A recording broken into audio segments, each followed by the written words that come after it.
Pak Ahmad, andai kita bicara terkait uang palsu begitu ya di siang hari ini, meski digitalisasi terus berkembang, tetapi tentunya kebutuhan uang tunai masih ada dan transaksi menggunakan uang tunai juga tetap terjadi di masyarakat. Namun sayangnya penyebaran uang palsu di masyarakat tetap harus diwaspadai dan juga kadang menimbulkan kekhawatiran karena adanya uang palsu. Nah, ini berkaitan dengan hal tersebut, apabila suatu ketika kita menjadi korban peredaran uang palsu, hal apa kiranya yang perlu kita segera lakukan? Karena tentunya kadang kita bisa mendapatkan uang palsu tersebut dari pihak pertama yang mana juga memang sengaja menggunakan uang palsu, atau di sisi lain kita juga bisa menjadi pihak kesekian yang menerima uang palsu tersebut. Silakan Pak Ahmad. Baik, terima kasih Mas Bram. Langkah yang perlu kita lakukan ketika kita menjadi korban ya, atau menerima uang palsu, yang pertama itu kita harus menunjukkan itikat baik kita ya. Karena itu nanti yang akan melindungi kita dari tuduhan-tuduhan bahwa kita lah pelaku dari peredaran uang palsu. Jangan sampai terjadi demikian. Itikat baik kita bisa lakukan seperti apa? Yang pertama itu pasti memvalidasi apakah benar ini uang termasuk dalam kategori uang palsu atau tidak. Seperti yang dijelaskan sebelumnya tadi, ada beberapa cara yang mudah untuk mengidentifikasi apakah ini uang palsu atau tidak. Untuk memvalidasi lagi, kemudian kita bisa pergi ke bank terdekat gitu kan, atau ke kantor polisi terdekat ya, untuk memvalidasi kebenaran secara hukumnya.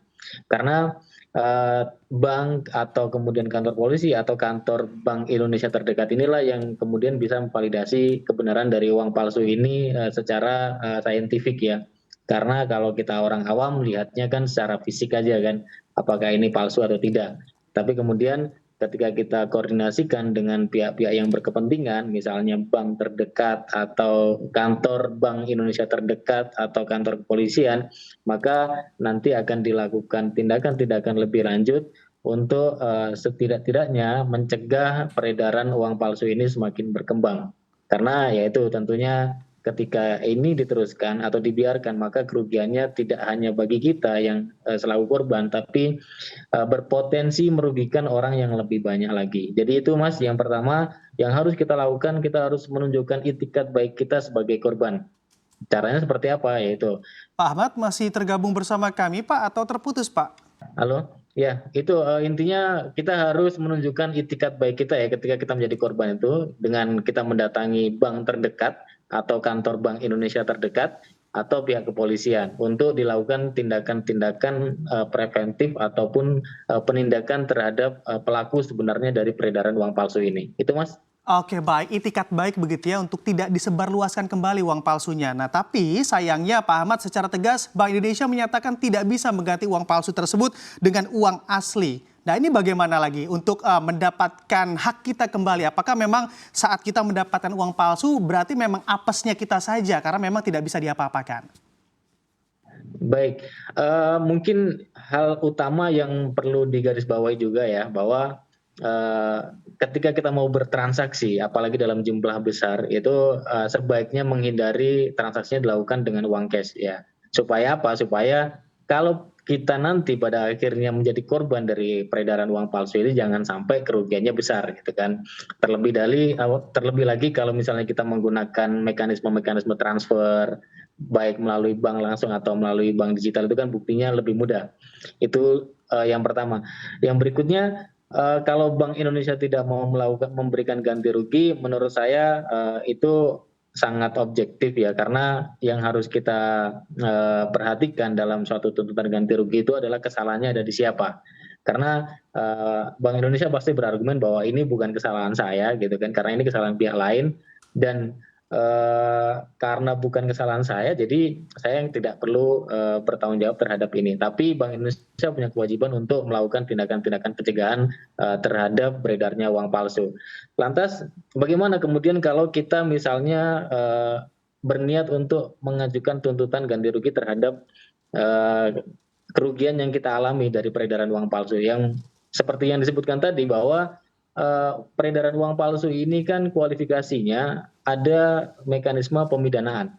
Jadi ketika ini kemudian ditindaklanjuti oleh pihak kepolisian dan diusut dugaan tindak pidananya, pada akhirnya nanti ini akan diputus oleh pengadilan siapa orang yang kemudian melakukan kesalahan terhadap peredaran uang palsu ini.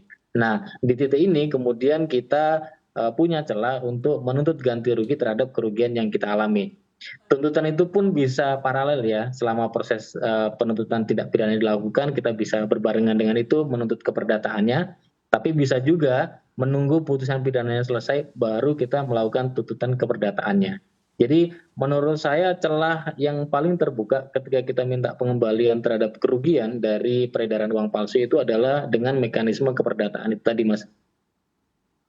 Oke, oke baik Pak Ahmad. Nah ini pakai jalur perdata begitu ya menurut pandangan dari Anda. Nah kalau misalnya saat ini juga tentunya kami mengamati fenomena yang terjadi di lapangan, ternyata ada juga masyarakat kita yang mendapat uang palsu dari mesin ATM. Nah ini secara hukum bagaimana? Apakah bisa meminta pengembalian juga kepada bank terkait atau bagaimana kalau Anda lihat secara hukum Pak Ahmad? Menurut saya kalau kejadiannya adalah uang palsunya itu keluar dari ATM, maka si bank yang mengelola ATM ini punya kewajiban untuk bertanggung jawab terhadap kerugian yang diderita oleh korban. Kenapa? Karena mesin ATM itu kan dikelola, dipelihara, dan di bawah penguasaan oleh bank.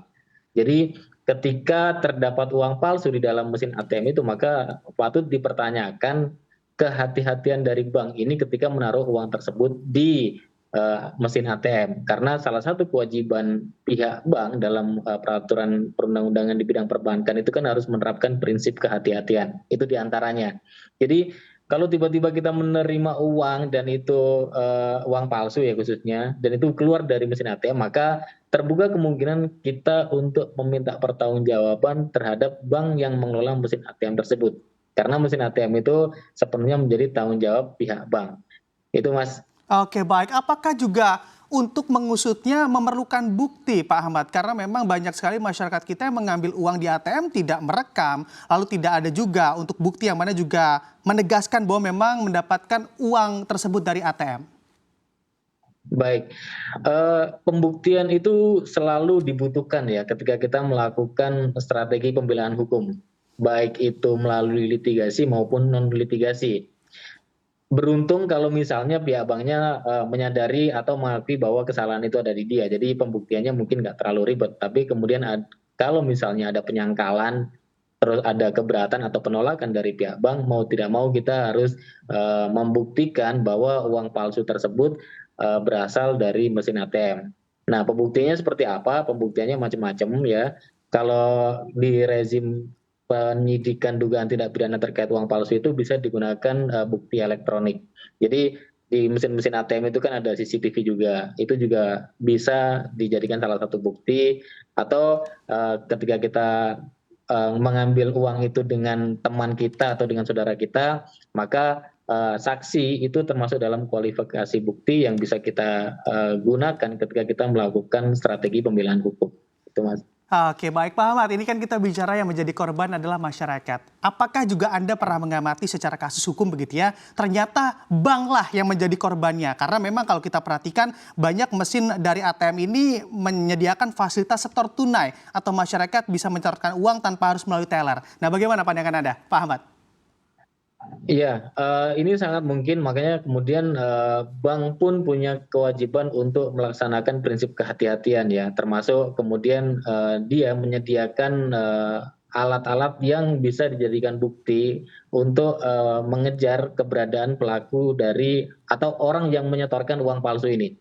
Setidak-tidaknya ketika diketahui siapa yang menyetorkan ini, nanti dapat dilakukan penelusuran lebih lanjut ya ke pihak yang kemudian mencetak atau memproduksi dari uang palsu ini, sehingga penegakan hukumnya menjadi lebih holistik ya. Jadi kita bisa menjerat pelaku utama atau pelaku intelektual dari terbitnya atau dicetaknya atau beredarnya uang palsu ini. Jadi mungkin ketika proses transaksi di teller atau di mesin ATM itu yang store tunai bisa jadikan bukti awal ya untuk kemudian mengejar pelaku-pelaku yang ternyata dia adalah aktor intelektual dari peredaran uang palsu itu.